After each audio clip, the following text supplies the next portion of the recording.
She was humiliated in front of everyone, just for being a cleaning lady. 30 years, cracked hands, grey uniform stained with detergent, invisible.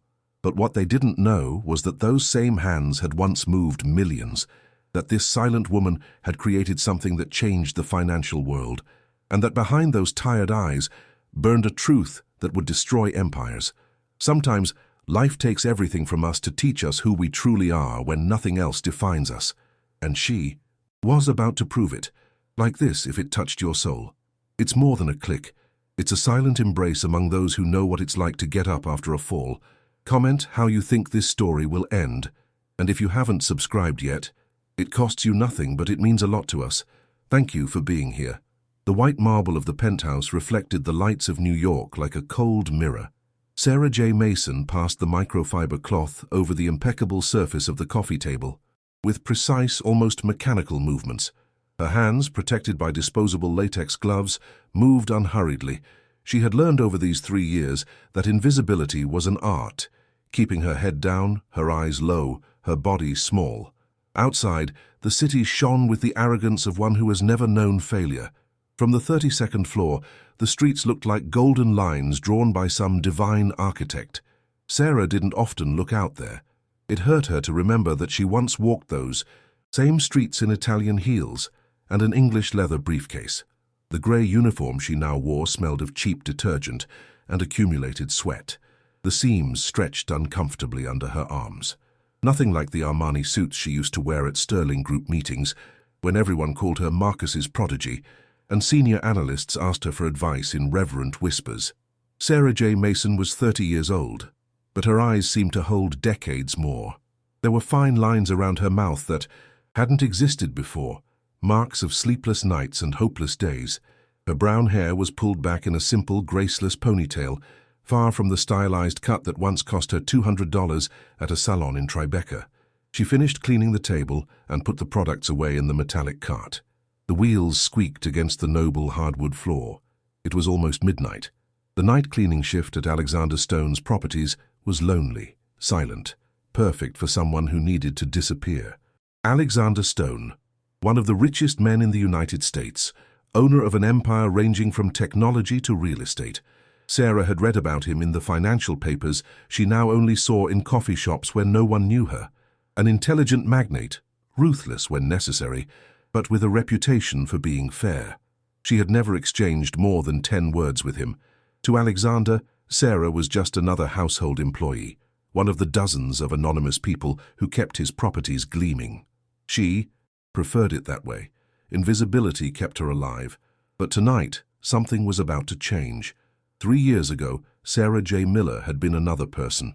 At 26, she occupied an office overlooking Park Avenue in the glass towers of Sterling Group, the most prestigious financial consultancy in North America. Her desk was always covered with charts, projections, confidential reports marked with red, top-secret stamps. It was the kind of work that made your heart beat faster, that transformed abstract numbers into decisions that moved millions. Marcus Sterling had found her when she was just an intern, fresh out of Columbia University. He saw something in her that others had overlooked, an innate ability to see patterns where others only saw chaos. He promoted her quickly, personally mentored her, and introduced her to circles where women her age rarely entered. "You are my masterpiece," Marcus would tell her with that paternal smile that Sarah came to mistake for genuine affection. He was 62 then, silver hair perfectly slicked back, Savile Row suits that cost more than Sarah's annual salary. Everyone revered him. Senators asked him for advice. Bankers feared him. The financial press called him the visionary of Wall Street. Sarah adored him as one adores a father. She worked day and night on the project that would change everything. A revolutionary algorithm capable of analyzing microtransactions in global markets, identifying invisible patterns that allowed for unprecedentedly accurate financial movement predictions. It was her baby, her genius condensed into thousands of lines of elegant code. When she finally presented it to Marcus, he hugged her. He cried tears that Sarah believed were real. "You are going to change the world," he told her, and she did, but not in the way she imagined. For 6 months, Sterling Group multiplied its profits astronomically. The richest clients in Europe, lined up to invest under Marcus's management. Magazines published covers with his face. Forbes included him among the 100 most influential financiers on the planet. Sarah, modest by nature, was content with the silent pride of knowing her creation was behind the success. Until one night, routinely reviewing the last quarter's transactions, she found something strange. They were small discrepancies, insignificant amounts that disappeared in international transfers. $5 here, 20 there, never more than 50, but multiplied. By millions of operations, they added up to fortunes. Sarah initially thought it was a system error. She spent a week reviewing every line of code, every function, every variable. The algorithm worked perfectly. The deviations were not bugs, they were intentional. Someone had modified her code. The version running on the main servers had subtle, almost invisible alterations that redirected micro amounts to intermediary accounts. From there, the trail became nebulous, lost in tax havens. Cayman Islands, Bermuda, Luxembourg, Panama. Sarah felt the ground open beneath her feet. Only 3 people had administrator access to the core code: herself, the technical systems director, and Marcus Sterling. She spent sleepless nights verifying every hypothesis. She wanted to be wrong. She needed to be wrong, but the data didn't lie. The modifications had been made from Marcus's personal terminal, using his biometric credentials. Her mentor, her intellectual father, the man who had saved her from anonymity. Sarah cried that night in her tiny apartment in Harlem. She cried for the betrayal, for the naivety, for all the signs she should have seen and didn't. But she was young still. She believed in justice. She believed that if she presented the evidence, everything would be resolved. She went to Marcus's office one October morning with a folder full of printed reports and a flash drive with the original files. Her hands were shaking when she placed everything on the mahogany desk. "Marcus, I found a serious problem with the algorithm. Someone modified it. Money is being He raised his hand, interrupting her. His face showed no surprise, not even concern, only calculation. "Sarah, my dear," he said in a soft, almost bored voice, "who else have you told this to?" "No one. I wanted to talk to you first. I thought maybe you had been hacked, that someone—" "Good." He leaned back in his leather chair. "Very good." And then he smiled. Sarah knew in that precise instant that she had made the biggest mistake of her life. Everything happened with terrifying speed. In less than 48 hours, Sarah went from being Marcus Sterling's protégé to being the most wanted criminal in the American financial sector.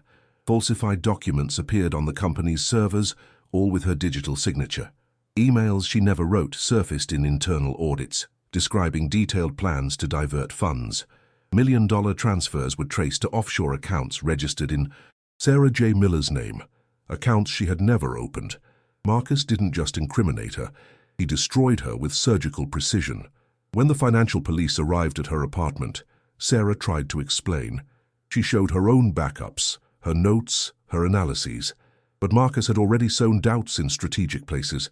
A prosecutor who owed him favors, a judge who had invested millions under his management, journalists who published devastating articles about the ambitious young woman who betrayed her mentor. The narrative was perfectly constructed. Sarah, the intern from humble beginnings, had succumbed to the temptation of easy wealth. She had used her genius to steal. Marcus, the honorable man, had discovered the betrayal and reported it with a broken heart. 2 weeks after the initial confrontation, Sarah understood she had no chance. Not against a man with connections in government departments, international banks, and the media. So she did the only thing she could do. She disappeared. She emptied her bank account before it was frozen. She bought a prepaid phone. She cut her hair in the bathroom of a train station. She adopted her mother's maiden name, Mason.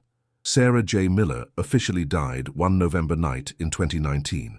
Sarah J. Mason was born the next day, with fake documentation obtained in the grey margins of the city, where no one asks questions if you pay in cash. She worked in restaurant kitchens, cleaning offices, caring for the elderly, jobs where they didn't ask for references, where invisibility was a requirement, not a defect. For 3 years she survived, while Marcus Sterling appeared on magazine covers, giving keynote speeches at European universities, receiving awards for excellence in financial innovation. Sarah cleaned toilets, but she never stopped watching. She never stopped thinking, and she never, for a second, stopped planning. The sound of male voices pulled Sarah from her memories. It was almost 11 at night. Alexander Stone didn't usually arrive so late at his personal penthouse. He usually did so before 8, with his chauffeur and perhaps an assistant. But tonight, the voices were multiple, euphoric, imbued with the unmistakable tone of men celebrating something big. Sarah, by instinct, made herself smaller. She pushed the cleaning cart into the corner of the hallway next to the glass doors leading to the main living room. From there, invisible but not trapped, she could wait for them to leave to finish her work. Alexander Stone entered first. 60 years old, salt and pepper hair, immaculate navy blue suit, tall with an imposing presence but without ostentation. He was followed by 3 middle-aged executives, all with loosened ties and champagne glasses in their hands. And behind them, laughing with a loudness that cut the air, came Ethan Stone, the nephew. Sarah had seen him before in these properties. 35 years old, son of Alexander's younger brother, beneficiary of a last name he hadn't built, conventionally handsome, with that veneer of privilege noticeable in the way he walked, talked, and looked at those he considered inferior. Ethan was already drunk.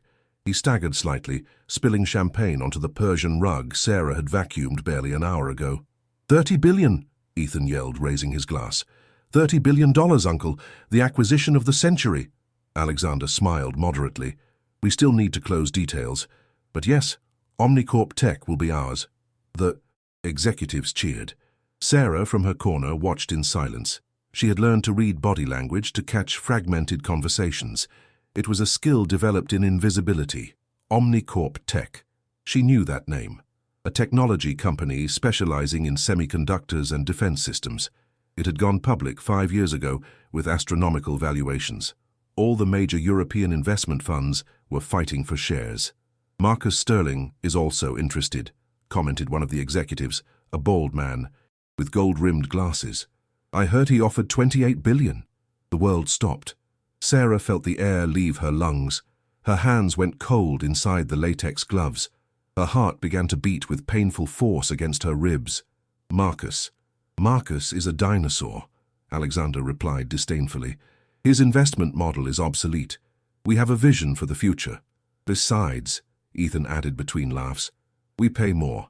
Money talks, brother. Money talks." The men laughed. They clinked glasses again. And then Ethan, with that casual cruelty typical of one who has never faced consequences, noticed Sarah in the corner. "Hey, Uncle," he said, pointing at her with his glass, spilling more golden liquid. "Ask the cleaning lady what she thinks. Maybe she understands finance better than us." The executives laughed uncomfortably. Alexander didn't turn around, but he frowned slightly. Sarah should have kept quiet. She should have lowered her head, smiled politely, and left with her squeaking cart. But something old and terrible woke up inside her. The woman she had been. The analyst who could decipher entire markets just by looking at data patterns. The genius Marcus had tried to bury, but never quite managed to kill. She slowly removed her gloves. She let them fall into the cart. And she spoke. "You are about to be scammed," Sarah said in a clear, firm voice, without a trace of submission. The room fell silent. Ethan stopped laughing. The executives froze with their glasses halfway to their lips. Alexander Stone finally turned around. His eyes, grey like polished steel, settled on Sarah with an intensity that would have made most people tremble. But Sarah had survived 3 years in the shadows. She was no longer afraid of the stares of powerful men. "Excuse me, what did you say?" Alexander asked in a dangerously soft tone. "Omnicorp Tech is not worth $30 billion, Sarah continued, taking a step forward. "It's not worth half that. It's a trap. And if you close that acquisition, you will lose your empire in less than 6 months." Ethan let out a historical laugh. "Uncle, this woman is crazy. Since when do cleaning ladies understand financial markets?" But Alexander raised a hand, silencing him. There was something in the way Sarah spoke. The precision, the confidence, the complete absence of fear. "Explain yourself," he ordered. Sarah took a deep breath. She felt the cold air of the climate control filling her lungs. This was the moment. 3 years of silence, 3 years of hiding. Everything converged in this instant. "Omnicorp Tech has hidden liabilities worth $15 billion, she began, and her voice acquired that technical tone she had used in boardrooms when she was still Sarah J. Miller. The valuations they presented to you are inflated through creative accounting. They have 5 factories that on paper generate millions in revenue, but 3 of them are empty shells. They only operate as a facade. Alexander took 2 steps. Closer, he studied her with those grey eyes that had negotiated with heads of state. "And how do you know that?" "Because I recognize the pattern," Sarah replied. "The entire operation is centralized through an intermediary company called Orion Acquisitions. It's a shell company registered in the British Virgin Islands. Its sole purpose is to conceal debt and create an illusion of solvency."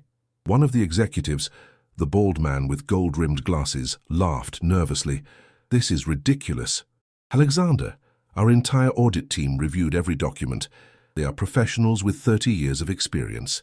And I'm sure they are excellent at what they do," Sarah conceded, without breaking eye contact with Alexander. "But the person who designed this trap knows exactly how to bypass conventional audits, because he has done it before, many times."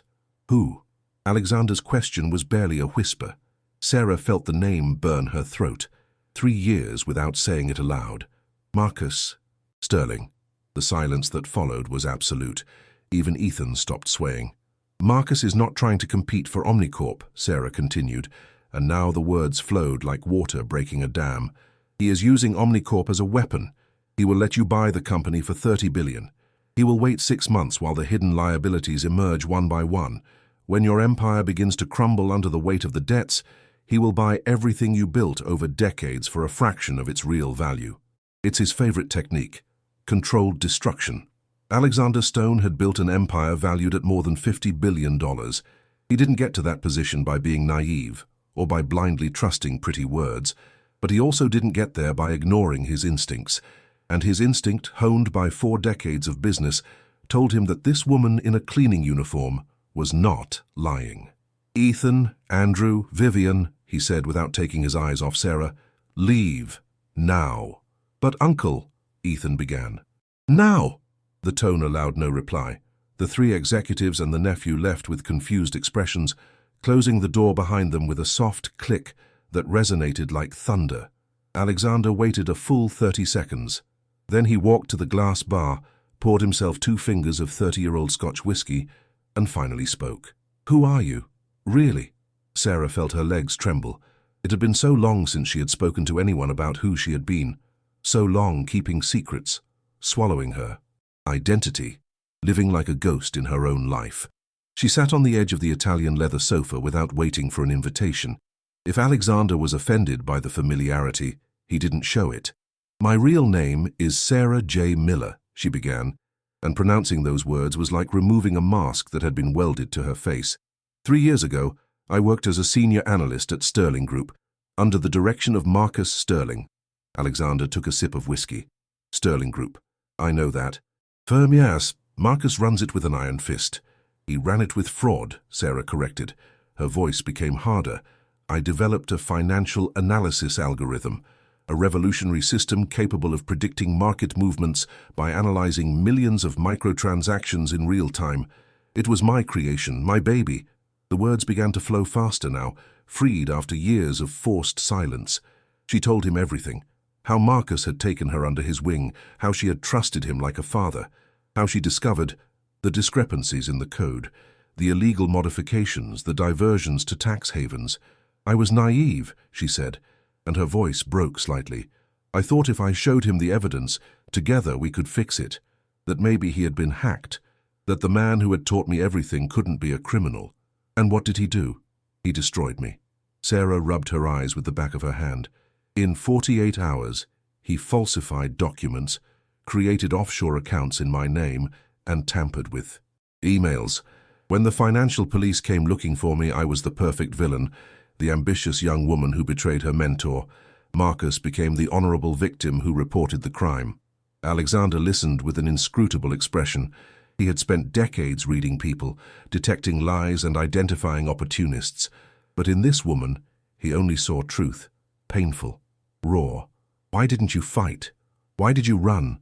"Because he has friends in places I didn't even know existed," Sarah replied, bitterly. "Prosecutors, judges, journalists, cabinet members. How does a 27-year-old girl fresh out of college fight against that?" I didn't have the money for lawyers at his level. I didn't have the contacts. I had nothing except my word against that of the most respected man in the American financial sector. A heavy silence fell. Outside, New York shone indifferent to the human dramas unfolding in its glass towers. "So I became Sarah Mason," she continued after a moment. "I cut my hair. I burned my college degree. I got fake papers. And for 3 years I cleaned houses while he appeared on magazine covers." "And why are you telling me this now?" Alexander asked. "Why risk your cover?" Sarah looked him directly in the eyes. "Because I recognize the structure of the trap. Orion acquisitions, shell companies in tax havens, inflated valuations through creative accounting. It's exactly what Marcus did when I worked with him. It's his signature, his criminal masterpiece." She stood up, walked to the window. The city lights stretched to the horizon like terrestrial constellations. "You ask me why I'm risking my cover," she said softly. "Because I'm tired of hiding. Because 3 years have passed and he's still destroying lives, still stealing, still being celebrated. And because," her voice broke again, "because if I don't do something now, I will never be able to look at myself in the mirror again." Alexander finished his whiskey. He put the glass down on the table with a dry thud. "Suppose I believe you," he said slowly. "Suppose everything you say is true. How do you prove any of this? How do you demonstrate to me that Omnicorp is a trap and not just a woman with a thirst for revenge telling me stories?" It was the right question, the logical question. Sarah turned from the window, and for the first time in 3 years, she smiled with something akin to hope. "Give me access to your financial analysis systems. 72 hours, and I will show you exactly how Marcus Sterling plans to destroy you." The stone building occupied 38 floors in the financial heart of New York. Steel, glass, and architectural ambition. The first 15 floors housed luxury offices leased to multinational corporations. Floors 16 to 30 held the central operations of Stone Capital, investment teams, risk analysts, corporate lawyers. Floors 31 to 37 contained Alexander's private residences, and in the basement, 3 levels. Underground was the brain of the empire, the server room. Sarah had never been down there. Cleaning staff were prohibited from entering. It was a sacred space, protected by biometric security doors, surveillance cameras, and armed guards who worked 12-hour shifts. But now, at 2 in the morning on Friday, Sarah walked those corridors illuminated with cold white light, following Alexander Stone. She had slept 2 hours in the last month. Her eyes burned with fatigue, but her mind had never been clearer. Alexander had first taken her to his personal office on the 32nd floor. There, sitting face to face with only an oak desk between them, he had made calls, many calls, to his technology director, Jeff Olson, a 40-year-old man with a PhD in cybersecurity from MIT, to his director of risk analysis, Vivian Reed, who arrived at the building with a furious expression after being woken up at 1 in the morning, to the financial director, Andrew Mitchell, who tried to hide his nervousness with icy professionalism. He told them all the same thing. "This woman will have complete access to our systems for the next 72 hours. Anything she requests, you provide it. Any information she asks for, she receives. Understood?" The reactions were varied. Jeff Olson showed technical curiosity. Vivian Reed protested vehemently about security and confidentiality protocols. Andrew Mitchell simply nodded with an inscrutable expression. Now they were all in the server room, a huge space the size of a gymnasium, filled with metallic towers that hummed softly while processing terabytes of financial information every second. The temperature was maintained constantly at 18 degrees Celsius. The air smelled of ozone and metal. Jeff had assigned Sarah a workstation in the center of the room. 3 high-resolution monitors, a mechanical keyboard, a precision mouse. Professional equipment. Nothing like the cleaning cart she had pushed just hours before. Sarah sat in front of the screens. Her fingers grazed the keyboard with reverent familiarity. It had been 3 years since she had touched technology of this level. "I need full administrative access to the Omnicorp Tech audit files," she said, without looking at anyone. "All the documents your team reviewed, contracts, balance sheets, tax returns for the last 5 years, and I need a direct connection to public corporate registry databases in the United Kingdom, Virgin Islands, Panama, and Luxembourg. That is extremely sensitive information, Vivian objected.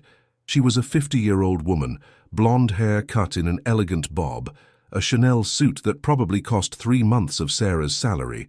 Her voice had that condescending tone Sarah had heard 1,000 times in her previous life. You can't just hand over our confidential data to a cleaning lady, Sarah completed without emotion. I didn't say that. You didn't have to. Sarah turned in her chair, facing Vivian directly. Listen, Ms. Reed, I know exactly what kind of information you handle. I know what security protocols you have implemented.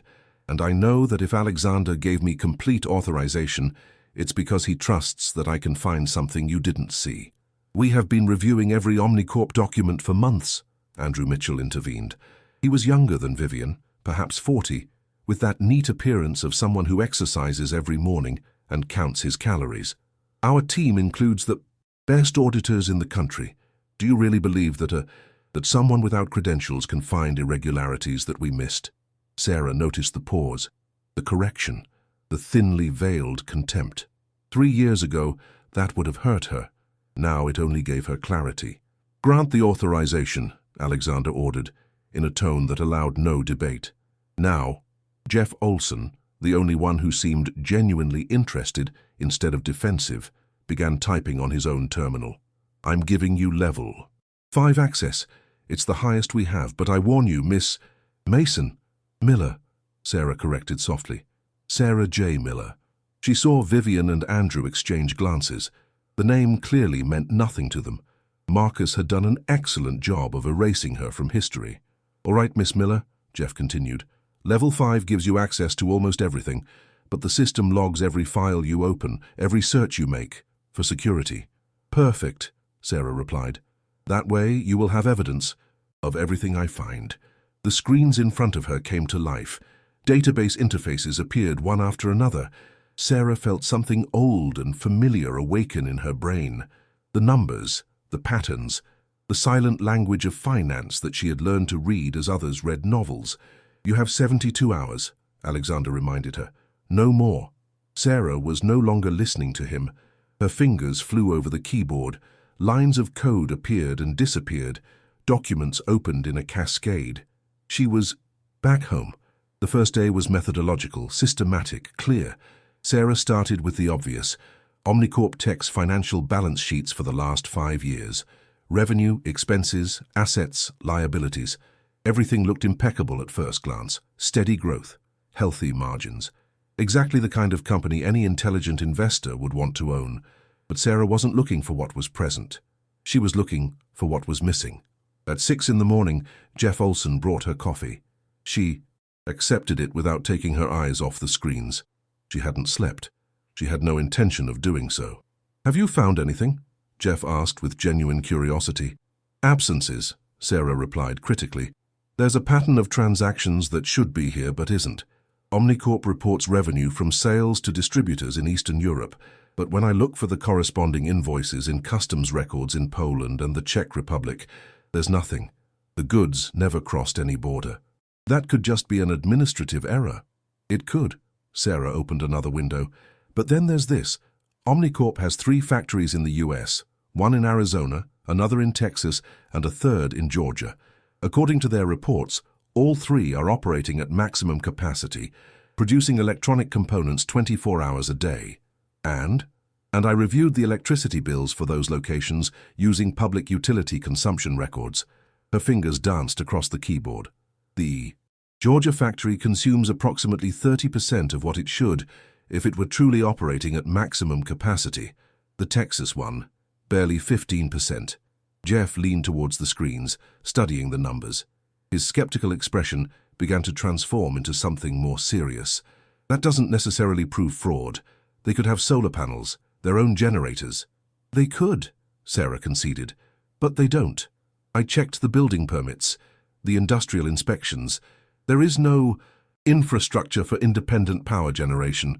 Those factories are basically empty. My God! Sarah finally turned to look at him. There was urgency in her voice now. Where is Alexander? In his office. He didn't sleep either. He's been making calls. I need to talk to him now. Alexander Stone was standing in front of the panoramic window of his office when Sarah entered. The sun was beginning to rise over New York, staining the sky with pale oranges and pinks. From the 32nd floor, the city seemed small, manageable, an illusion, of course. "What did you find?" he asked without turning around. Sarah spread her tablet on the desk. She had spent the last hour organizing all the information into visual presentations, charts, tables, lines connecting companies. "Omnicorp Tech is the tip of the iceberg," she began. "The real company, the one you want to buy, is probably worth about $8 billion. Maybe 10, but not 30. Why the difference? Because the rest of the value is artificially inflated through a network of subsidiary shell companies." Sarah slid her finger across the screen, showing a complex organizational chart. "Here's Omnicorp at the center, and here are the 15 companies that supposedly buy products from them or sell services to them, all registered in different jurisdictions, all with names that sound legitimate." Alexander finally turned around. He walked over to the desk, studying the diagram. "But when you trace the real ownership of these companies," Sarah continued, "they all converge at a single point. Orion Acquisitions, registered in the British Virgin Islands. And when you investigate who controls Orion—" She paused dramatically. Alexander waited. "There is no name. The ownership is hidden behind layers of trusts and legal firms, but there's a pattern in how the contracts are structured, a style, a legal signature. Marcus Sterling." "Exactly." Sarah zoomed in on a section of the organizational chart. "Sterling Group used exactly this same structure 4 years ago to acquire a Portuguese pharmaceutical company. They inflated it, sold it to a German consortium, and 6 months later, the buyer discovered that half the assets didn't exist. By then, Marcus had already disappeared with $2 billion. Alexander slowly sat down in his leather chair. For the first time since Sarah had known him, he looked tired. "My entire audit team reviewed this for months," he said in a grave voice. "Vivian, Reed has 30 years of experience. Andrew Mitchell worked at Goldman Sachs. How is it possible they didn't see anything?" It was the question Sarah had feared, the question that implied dangerous answers. "Because they weren't looking," she replied softly. "Or because someone didn't want them to find it." The silence in the office became dense. "Are you suggesting I have infiltrators on my own team?" "I'm suggesting that Marcus Sterling leaves nothing to chance. If he planned this trap, specifically for you, he also made sure that the people in charge of protecting you didn't see the red flags." Alexander closed his eyes. Sarah could almost see the gears turning in his mind, reviewing conversations, recalling details, identifying inconsistencies. "I need proof," he finally said. "I need something concrete that I can show my board of directors. Something that justifies canceling the biggest acquisition in the history of my company." "I know." Sarah straightened up. "And that's why I need access to something else. Something that is probably protected even from me." "What?" "The bank records of the last transactions between Stone Capital and Omnicorp. Specifically, the preliminary payments. The good faith transfers you have already made as part of the acquisition process." Alexander studied her with those grey, implacable eyes. "Those records are on a separate server, maximum security level. Only 3 people have access. Myself, Vivian Reed, and Andrew Mitchell. Then, I need you to authorize me. If I do that and it is discovered that I was giving access to such sensitive information based solely on the word of a woman who appeared out of nowhere, you will lose credibility." "I know. It's a huge risk." Sarah leaned over the desk. "But think about this. If you don't and proceed with the purchase, you will lose much more than credibility. You will lose $30 billion. And when Marcus buys your empire for crumbs, you will lose everything you worked for 40 years. The wall clock read 7:30. Outside, New York was waking up. Millions of people starting their routine days, oblivious to the silent battles being fought in the glass towers. Alexander picked up his phone. He dialed an internal extension. "Jeff, come to my office now and bring the access credentials for the Omega server." He hung up and looked at Sarah with an impossible-to-decipher expression. "If you are lying," he said softly, "I will destroy you." Sarah held his gaze without blinking. "If I'm lying, I deserve it." It was Vivian and Andrew who tried to stop her. Sarah had returned to the server room with the new credentials. Jeff Olson, after confirming Alexander's direct authorization, had given her access to the Omega server, the most protected of all Stone Capital's infrastructure. But 30 minutes later, when Sarah began downloading bank transaction files, the entire system locked down. The screens went black. The constant hum of the servers stopped. Emergency lights came on, bathing the room in an ominous red glow. What the hell? Jeff ran to his own terminal, typing frantically. Sarah already knew what had happened. She recognized the pattern. She had seen this type of sabotage before, at Sterling Group, when someone was trying to hide critical evidence. Someone activated an emergency protocol, she said with cold calm. They cut remote access and put the Omega server into total lockdown mode. That's impossible. Only 3 people can do that. Alexander, Vivian, and Andrew, Sarah completed. As if summoned by their names, Vivian Reed and Andrew Mitchell entered the server room. But this time there was no cordial professionalism in their expressions. There was fear. The system detected an unauthorized access attempt, Vivian declared in a loud voice, projected so the security guards entering behind her could hear. As Director of Risk, I activated the protection protocol. This woman is trying to steal confidential information. I have direct authorization from Alexander Stone, Sarah replied without flinching. Jeff can confirm it. The authorization was revoked, Andrew lied with that perfect bureaucratic tone. Mr. Stone reviewed the security protocols and determined the risk was too high. It was a well-constructed lie. Convincing. The kind of lie that worked because it sounded reasonable. But Sarah had lived 3 years in the shadows. She had learned to detect lies in the tone of voice, in the tension of the shoulders, in the way people avoided eye contact. Call Alexander then, she said calmly. Let's confirm it directly with him. Mr. Stone is in a video conference with investors in Tokyo, Vivian replied too quickly. He cannot be interrupted. Jeff Olson looked between the 3 people like a spectator at a dangerous tennis match. Sarah saw the doubt in his eyes. The director of technology was intelligent, but he was also an employee. Challenging the director of risk and the financial director could cost him his career.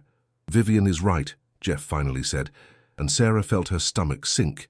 We cannot risk the company's security. I'm sorry, Miss Miller, but I'm going to have to ask you to leave the server room until... The door opened with a metallic bang. Alexander Stone entered like a contained storm. His suit was wrinkled. He had deep, dark circles under his eyes, but his grey eyes shone with icy fury. Does someone want to explain to me, he said, in a dangerously soft voice, why my most important server is locked down without my authorization? Vivian paled. Andrew straightened up, trying to maintain his composure. Alexander, it was a precaution. This woman was accessing extremely sensitive information and this woman has my complete authorization, Alexander interrupted. Each word was a hammer blow. And if anyone blocked the server again without consulting me, that person has just committed gross insubordination. But the protocols, Vivian attempted. To hell with the protocols, Jeff, unlock the server now. Sir, I need the master password. Only you, Ms. Reed, and Mr. Mitchell have it. Alexander walked up to the main terminal. He placed his hand on the biometric scanner and typed a sequence of 32 characters. The system came back to life. The screens flickered. The hum of the servers returned. Sarah, he said without looking at anyone else, continue your work. If anyone tries to interfere again, I want you to call my personal cell phone directly, understood? Understood. Alexander finally turned to Vivian and Andrew. His expression was glacial. You two. My office. Now. He watched them leave with stiff steps. When the door closed behind them, Sarah allowed herself to exhale. Thank you, she said softly. Don't thank me yet. Alexander rubbed his eyes wearily. You just turned 2 of my most important executives into your enemies. If you don't find something concrete in the next 24 hours, I'm going to have to explain to my entire board of directors why I trusted critical information to a cleaning lady. I'll find it. You better. When Alexander left, Sarah returned to her screens. But now she knew something crucial. Vivian and Andrew had reacted with panic, not professional indignation. They had tried to stop her specifically when she started reviewing the bank transactions, which meant there was something there they didn't want her to find. Something that connected them directly to Marcus Sterling. Sarah worked for 36 continuous hours. Jeff brought her coffee every 2 hours, food she barely touched. At some point, He brought her a blanket because the server room was freezing and Sarah was shivering over the keyboard, but she couldn't stop, not now that she was so close. The Omega server's bank records revealed a fascinating pattern. Over the past 6 months, Stone Capital had made 3 good-faith transfers to Omnicorp Tech as part of the acquisition process, preliminary payments that secured the exclusivity of the negotiation. First transfer, $500 million in March. Second transfer, $700 million in May. Third transfer, $1 billion in August. More than $2 billion already delivered before the purchase was officially completed. Sarah tracked every dollar. The money reached Omnicorp accounts registered in Switzerland. So far, so normal. But when she dug deeper, using techniques she had learned in her senior analyst days, she discovered something disturbing. 5 days after each Stone Capital transfer, exact amounts were moved from those Swiss accounts to another company, Nexus Consulting, a consulting firm registered in Luxembourg that supposedly provided strategic advisory services to Omnicorp. Sarah searched public databases. Nexus Consulting existed on paper, but had no physical offices. It had no registered employees. It had no website. It was an empty shell. And when she finally managed to access Luxembourg corporate registries through a specialized database, she found the name of the ultimate beneficiary of Nexus Consulting. It wasn't Marcus Sterling. He was too smart to expose his name directly. It was Vivian Reed. Sarah felt the air leave her lungs. There it was, the proof. The director of risk at Stone Capital, the woman in charge of protecting Alexander from fraud and scams, was receiving million-dollar payments from the very company she was supposedly evaluating. Neutrally. But Sarah didn't stop there. She kept digging. She followed the money movements from Nexus to other accounts, and eventually, after going through 6 layers of shell companies, the trail ended in Panama, in an account controlled by a trust called Project Icarus, and the administrator of that trust was a legal firm that Sarah immediately recognized, Sterling and Partners, Marcus's personal firm. She had the complete chain, from Stone Capital to Marcus Sterling, with Vivian Reed as the intermediary, a perfectly orchestrated conspiracy to drain billions from the Stone Empire while the director of risk looked the other way because she was being paid handsomely to do so. Sarah printed everything, every transaction, every document, every record. She organized the information into a physical folder of 300 pages that she titled simply, Project Icarus, Complete Evidence.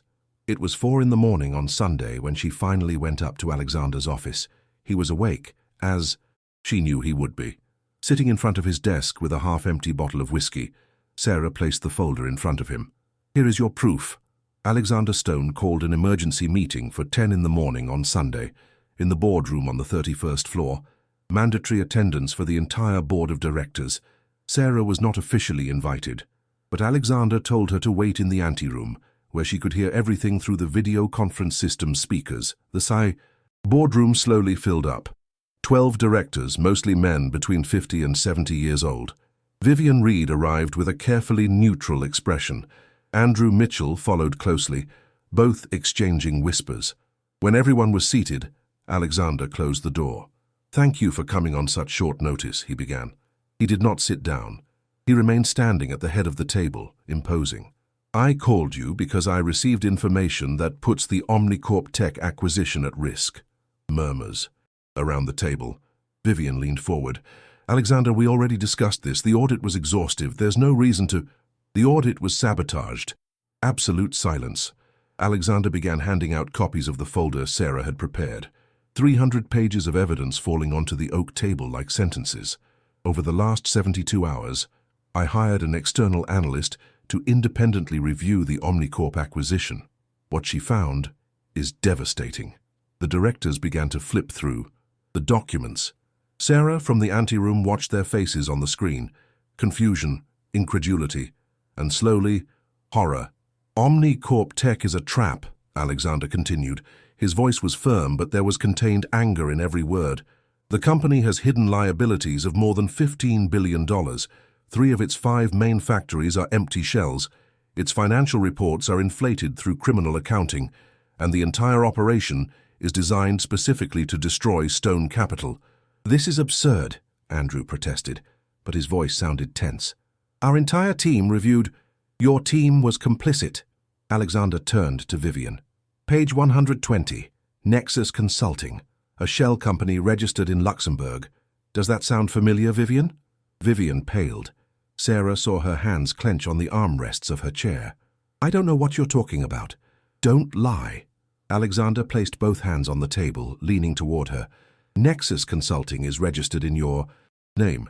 It has received more than $200 million in payments over the last 6 months, money that came directly from the preliminary transfers we made to Omnicorp. That's an administrative error. I can explain. Can you also explain why that money eventually ends up in accounts controlled by Marcus Sterling? The name dropped onto the room like a bomb. One of the directors, an older man with completely white hair, stood up abruptly. Marcus Sterling? The Marcus Sterling of E.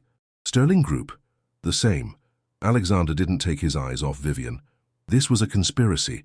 Marcus designed the trap. Vivian made sure our audits didn't find the red flags. And when we finally bought Omnicorp for $30 billion, 6 months later, we would discover we bought an empty shell. Our empire would have crumbled, and Marcus would have acquired everything we built for a fraction of the real value. This is ridiculous. Vivian finally stood up. You are basing devastating accusations on the work of a cleaning lady. Who is this alleged external analyst? Where are her credentials? It was the moment. Sarah took a deep breath, stood up, and entered the boardroom.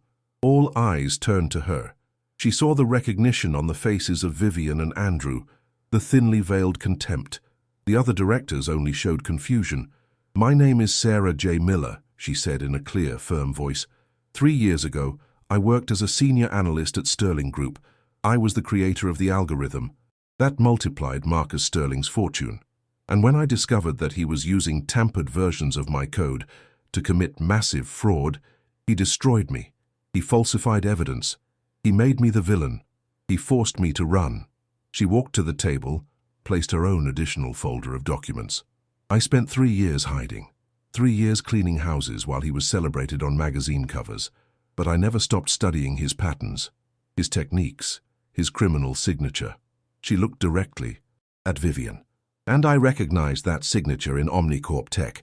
It is the exact same structure he used 4 years ago in Portugal, and before that in Greece, and before that in Italy. You are a fugitive, Vivian spat with disdain, a criminal accused of fraud. And you expect us to believe your word? I don't expect you to believe my word. Sarah opened her folder. I expect you to believe the bank records, the transfers, the corporate documents, the emails you exchanged with representatives of Nexus Consulting using your personal Gmail address, not your corporate email. They are all here. Every single one. Vivian opened her mouth, but no sound came out. And if you still have doubts, Sarah continued in a stronger voice now, fueled by 3 years of contained rage, I have something else. She walked to the presentation screen on the wall. She connected her tablet, and she projected 2 blocks of code side by side. This on the left is the code Marcus used in 2019 to divert funds from Sterling Group.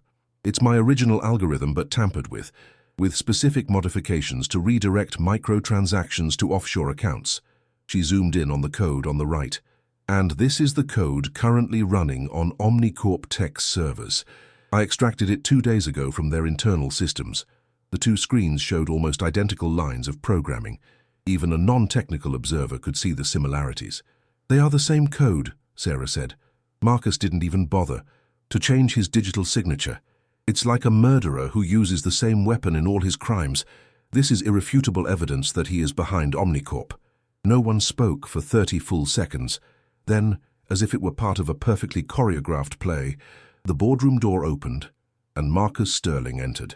Sarah felt her heart stop. 3 years. 3 years since she last saw that face. The silver hair perfectly slicked back, the immaculate Savile Row suit, the paternal smile she once mistook for genuine love. Marcus walked toward the table with the confidence of someone who has never lost a battle. Alexander, he said in a warm voice, extending his hand.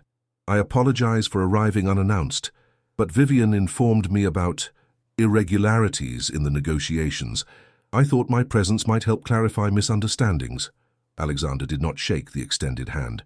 He remained motionless, studying Marcus with an inscrutable expression. Marcus finally noticed Sarah. His eyes lingered on her for a second, maybe two, before returning to Alexander. There was no surprise on his face, no recognition. It was as if she were just another piece of furniture in the room. "Is this the person who has been spreading accusations?" he asked in an amused tone. "Alexander, I respectfully advise you to be careful. This woman is Sarah J. Miller, a former employee of mine who was convicted of massive fraud 3 years ago. She is looking for someone else to blame for her own crimes." "I was not convicted," Sarah corrected. Her voice trembled slightly, not from fear but from rage contained for so long. "There was never a trial, because you knew that in a real courtroom, with real lawyers, the truth would have come out. The truth is, you stole millions," Marcus replied in a patient tone, as if speaking to a confused child. "You used the algorithm we developed together to divert funds. When I discovered you, you ran. Those are facts. We didn't develop the algorithm together. I created it alone in my office for 9 months, and you tampered with it to steal. You have an active imagination, my dear." He turned to the directors. "Gentlemen, this woman is clearly having some kind of crisis. It would be best to call security and—" "I have seen the evidence." Alexander's voice cut the air like a knife. Marcus slowly turned toward him. "The evidence is exhaustive," Alexander continued. "Bank records, chains of shell companies, identical computer code, emails, all connecting you directly to a scheme to destroy my company and take the pieces. Documents can be falsified," Marcus said, but for the first time there was tension in his voice, especially by someone with technical knowledge like Sarah. "She is brilliant, I don't deny it, but she uses that brilliance for criminal purposes." "Then explain this to me." Sarah opened her backpack, the same worn backpack she had carried for 3 years of anonymous jobs. From inside, she took out a small external hard drive, an relatively insignificant object, barely the size of a cigarette pack. But when she connected it to the presentation screen, her hands were shaking. "This is a complete backup of the original code for my algorithm," she said. Her voice broke slightly. "I made it the day before I confronted him in 2019. I saved a backup copy because it was my work, my creation. I never imagined I would need it to prove my innocence." The screen showed thousands of lines of code, perfectly organized, documented with detailed comments in English, with timestamps showing every modification, every version, every iteration of the development. "This proves that I created the algorithm," Sarah continued. "Every line is documented. Every function has my digital signature. And most importantly," she zoomed in on a specific section of the code. "Here is the original version, clean, untampered. And here," she switched screens, "is the version you used to commit fraud. The modifications are obvious. The redirections to offshore accounts are marked with comments in Spanish, the language I always wrote in, not in English, which was your preferred language for code. And finally," Sarah opened a final window, "here is the code that is running on Omnicorp Tech's servers right now." The 3 screens side by side, Sarah's original code, the tampered code from 2019, the Omnicorp code from 2025, the last 2 were identical. "You committed the same crime twice," Sarah said, and now tears ran down her cheeks, but her voice was firm. "You used my algorithm to steal in 2019, you blamed me, and now you are trying to use the exact same code to destroy Alexander Stone. It's the same signature, the same method, the same arrogance." Marcus did not respond immediately. Sarah saw something she had never seen before on his face: uncertainty. "This proves nothing," he finally said, but the words sounded hollow. "It proves everything." Alexander stood up. "And the most interesting thing, Marcus, is that while you were busy walking into my building uninvited, my lawyers have already filed a formal complaint with the Securities and Exchange Commission with all this evidence. The financial police will be at Sterling Group's offices in approximately," he looked at his watch, "15 minutes. For the first time, Marcus Sterling lost his composure. His face turned pale. "I also presented the evidence Sarah compiled to the prosecutor, who originally handled her case in 2019. Alexander continued in an icy voice. "A different prosecutor is reviewing everything now. Without your contacts, without your political favors, just pure hard evidence." "This is a mistake," Marcus said, and now his voice was trembling. "Alexander, we can talk about this. We can reach an agreement. You don't have to—" "Vivian Reed and Andrew Mitchell are fired effective immediately," Alexander interrupted. "Security will escort them from the building. Their bank accounts will be frozen as part of the criminal investigation. And, as for you, Marcus," he walked up to stand face to face with the man who had been his rival for decades. "I hope never to see you again outside of a courtroom or a cell." Marcus looked around the room, searching for support, searching for a way out. But he only found cold faces and expressions of contempt. His empire, built on lies and betrayals, crumbled in silence. Security guards entered and escorted him out, along with Vivian and Andrew. Sarah watched them leave. 3 years of nightmares. Walking through that door, handcuffed, destroyed. When the room emptied, only Alexander and Sarah remained. He walked over to the window. New York stretched out below them, indifferent to human dramas. "The prosecutor called an hour ago," he said softly. "With the new evidence, they are dropping all charges against you. Sarah J. Miller is officially no longer a fugitive." Sarah felt her knees buckle.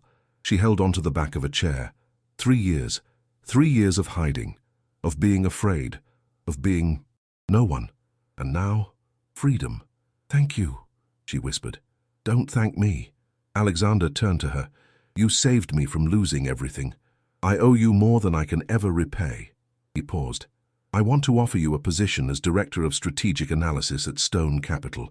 Salary of $2 million annually. Office on this floor. Stock participation.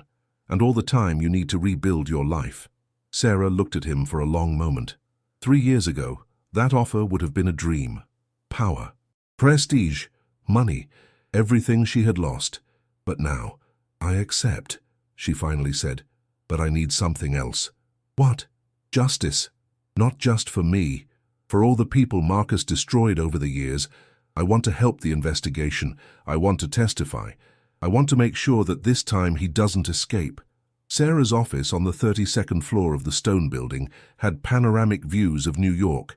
Glass desk, ergonomic chair, 3 state-of-the-art monitors, everything she had ever dreamed of when she was a young analyst full of ambition.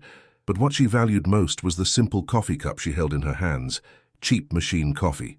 The same kind she drank when she cleaned houses, a daily reminder of where she had been, of who she really was. Marcus Sterling had been sentenced to 22 years in prison. Sterling Group was intervened by authorities and dismantled. Hundreds of victims of his frauds over the years finally received compensation. Vivian Reed and Andrew Mitchell also faced criminal charges. Sarah had testified for 3 weeks in the trial. Every day she faced Marcus from the stand. She was no longer afraid of him. She was no longer the naive young woman who confused manipulation with mentorship. She was the woman who survived, who fought, who won. Stone Capital was thriving under her strategic direction. She had implemented security systems that made the kind of infiltration Marcus had attempted impossible. She had created audit protocols that detected red flags invisible to conventional methods, and she had trained a team of young analysts, many of them women from humble backgrounds, teaching them not just to read numbers, but to see patterns of abuse of power, to trust their instincts, to never let anyone make them feel invisible. A soft knock on the door interrupted her thoughts. "Come in." Jeff Olson entered with a smile. "Asian markets closed up. Projections for the quarter look excellent. And," he paused dramatically, "this arrived for you." He handed her a thick paper envelope. Sarah opened it curiously. It was a letter from Columbia University, her alma mater. They were inviting her to give a keynote lecture on ethics in finance and how to identify corporate fraud. They wanted her to speak to 500 economics students. Sarah felt her eyes fill with tears. "Are you okay?" Jeff asked with concern. "Yes." She quickly wiped her eyes. "More than okay." When Jeff left, Sarah walked to the window. The city shone under the afternoon sun. Millions of people living their lives, fighting their battles, surviving. She thought about the woman she had been 3 years ago, scared, broken, cleaning floors while her name was dragged through the mud. And she thought about the woman she was now, director, mentor, survivor. It hadn't been easy. The scars still hurt. There were nights when nightmares woke her up, moments when paranoia whispered that everything could crumble again. But she had learned something essential. During those years in the shadows, intelligence could be temporarily silenced. Reputation could be destroyed, a name could be tarnished, but the truth, the real truth, backed by evidence, defended with courage, always found a way to come to light. And dignity, once recovered, was unbreakable. Sarah J. Miller was no longer invisible. She never would be again. She took the last sip of her simple coffee, smiled at the city that had tested her so much, and returned to her desk. There was work to be done, systems to protect, young people to train, and a life to rebuild one day at a time. Because in the end, true power was not in the millions of dollars, or the luxurious offices, or the impressive titles. It was in knowing who you are when everything is taken away from you, and in getting up again stronger than before,